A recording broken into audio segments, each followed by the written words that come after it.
Este es el siglo XXI. En estos momentos conversamos con el consultor empresarial, José Segura. Quisiéramos saber ahora que se habla de la posibilidad de una reforma fiscal en el país, si es viable esto en estos momentos. Bueno, yo voy a comenzar citando las palabras del presidente electo, electo, el licenciado Danilo Medina, donde él en uno de esos foros en los que participó en la campaña electoral decía que no estaba a favor de que se aumentaran los impuestos para aumentar la presión tributaria, que cuando él había participado en el gobierno, pues se aumentaron los ingresos y no hubo necesidad de aumentar las tasas. Nosotros entendemos exactamente lo mismo, que hay que aumentar la presión tributaria en la República Dominicana porque aunque algunos economistas la sitúan en un 16%, como es el caso, por ejemplo, del licenciado Isidoro Santana, la cifra oficial es que la presión tributaria es de un 13%, que si se compara con países de Centroamérica y de América Latina en sentido general, resultaría una presión tributaria baja. Solamente en el año 2007, cuando se hacen una serie de cambios en la República Dominicana, la presión tributaria pudo llegar a alrededor de un 17%, pero siempre se ha mantenido por debajo del techo de los 15%. ¿Qué ocurre? Que la reforma tributaria que requiere el país y que también el candidato y hoy electo presidente de la República, licenciado Danilo Medina, se comprometió, es una reforma fiscal integral que no necesariamente implica elevar las tasas impositivas, al contrario, algunas de ellas pudieran bajar, pero ¿qué ocurre? Que para bajar las tasas impositivas necesariamente hay que ampliar el universo de contribuyentes. Hay que ampliar el universo de contribuyentes, reitero, y eso implica que todo el mundo pague. Hay una propuesta del Fondo Monetario Internacional en el sentido de que también se deben eliminar algunos incentivos. Y yo pienso que sí, que hay que revisar la lista de incentivos en la República Dominicana con el cuidado que hay que tener, que por ejemplo hoy publica la Dirección General de Impuestos Internos que solamente por el lado de la ley de deducción de gastos educativos, la Dirección General de Impuestos Internos, y en este caso obviamente el Estado, deja de percibir unos 230 millones de pesos. Y que se estima que el gasto tributario vía las exenciones anda por alrededor de unos 106.000 millones de pesos. Eso significa que es una carga fuerte para el Estado porque deja de percibir una suma importante.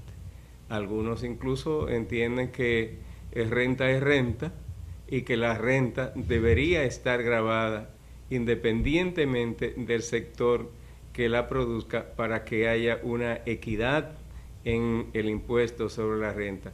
Pero ocurre que, por ejemplo, el sector turismo, el sector de la zona franca, que ahora ya entra con un gravamen sobre las ventas en el mercado local, pero las empresas que se instalan, por ejemplo, en la frontera, pues no pagan impuestos sobre la renta y casi ningún impuesto. Pero reitero que hay que tener cuidado porque, por ejemplo, las empresas que están bajo el régimen de proindustria de la ley 39207 son empresas que deben ser incentivadas, que deben ser protegidas y al contrario deben crearse muchas más empresas dentro de ese régimen porque son empresas que medianas empresas, pequeñas empresas que están generando empleos.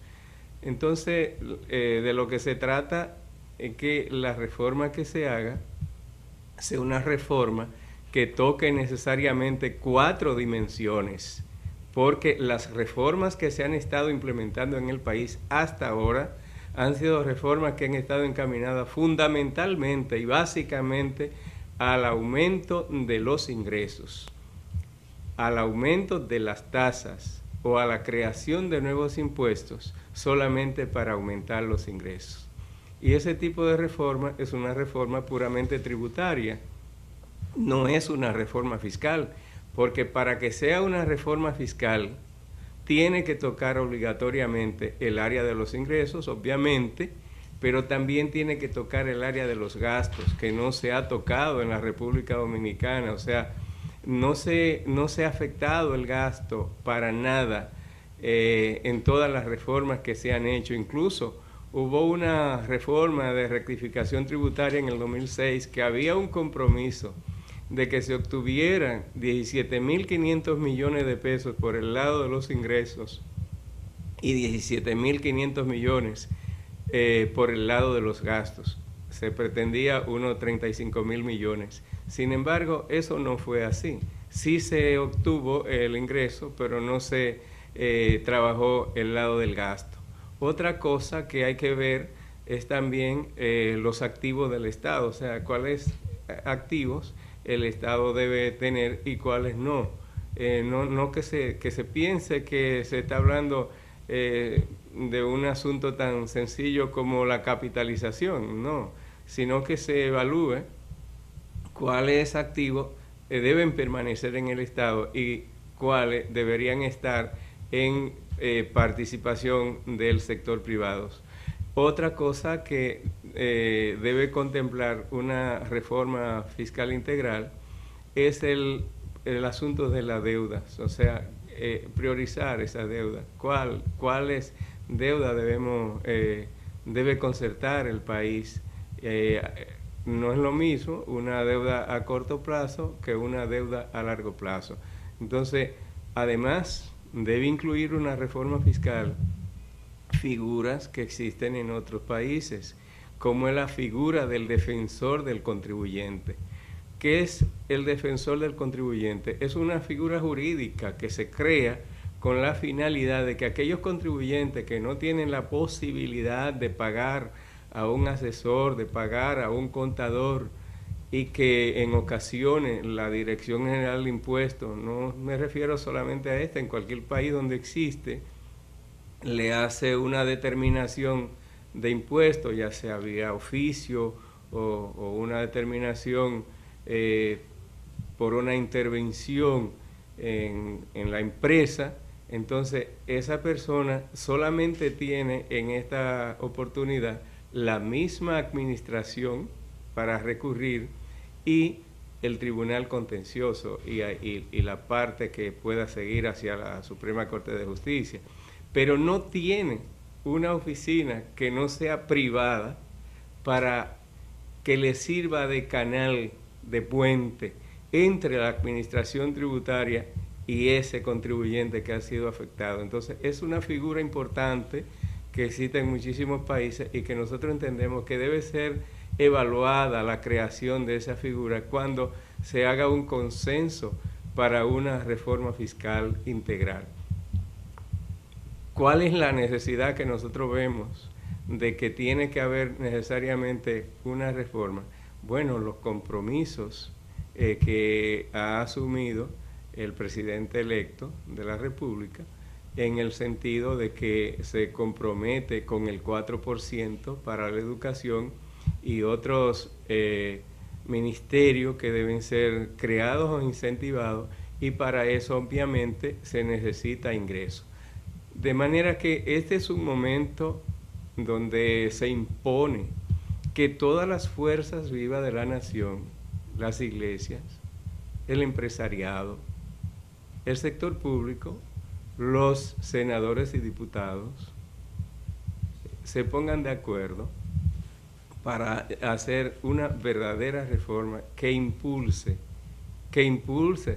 definitivamente la economía nacional, que no esté esa economía sujeta a los vaivenes que siempre se producen, pero siempre tomando en cuenta que ninguna reforma puede estrangular el aparato productivo nacional, porque eso significaría para el país y para las empresas la sepultura de muchas empresas y la pérdida de miles de empleos, y todo lo contrario. Una reforma lo que debe incentivar es la creación de nuevas empresas y la generación de nuevos empleos. De manera que por ahí entendemos que debe ir la reforma fiscal integral. Con relación a, usted hablaba de la media en América Latina, de la presión tributaria, si mal no recuerdo el término. Sí. ¿Cuál es la media en América Latina? Mira, varía de país a país, pero aquí se dice que está en un 13%, alcanzan los 15%, 16%, eso va a depender. Por ejemplo, hay una planeación de El Salvador, para citar un país, que pretende que de aquí a 2015 la presión tributaria, que hoy anda por el 14 o 15%, haya subido a unos niveles de 17 o 18%. Yo creo que la presión tributaria ideal para la República Dominicana debería estar situada entre un 17.5% y un 18%. Ahora, eso implica un gran esfuerzo, y por eso digo, lo ideal es que todo el mundo pague, o sea, que la carga tributaria sea una carga tributaria equilibrada, que no hayan sectores tan favorecidos y sectores tan desfavorecidos con la aplicación de los impuestos. Porque cuando economistas dicen, por ejemplo, que la carga tributaria no es de un 13%, sino de un 16%, es porque hay impuestos soterrados que no se ven, no están evaluados y calculados, como es el caso de tener que suplir la empresa su propia energía. Ese es un tema que obviamente tiene que ser evaluado en la República Dominicana, porque por ejemplo, en esta misma oficina donde nosotros estamos, hay un gasto fuerte que viene por el uso continuo de la planta eléctrica, porque cada vez que se va la luz hay que encender la planta, y eso implica un consumo de combustible, y eso tiene eso va sobre los que habitan o los que ocupan los locales, y entonces eso es un impuesto soterrado, eso es una carga que no se ve y que no se evalúa. Entonces es un punto importante que también hay que trabajar, el tema de la energía eléctrica, porque no hay ningún país se puede desarrollar con un sistema energético deficiente como el que hemos tenido hasta ahora. De manera que son retos fuertes lo que tiene la República Dominicana, y que nosotros esperamos que este sea el momento de arranque, que el pueblo dominicano ha depositado su confianza en un candidato, ha depositado su confianza en un equipo. Ojalá que ese equipo de verdad tome la vanguardia, tome la delantera, tome la iniciativa, y que se produzcan en la República Dominicana los cambios que tanto hemos anhelado por años. El consultor empresarial José Segura afirma que en el país hay que abocarse a una reforma fiscal que impulse la economía nacional.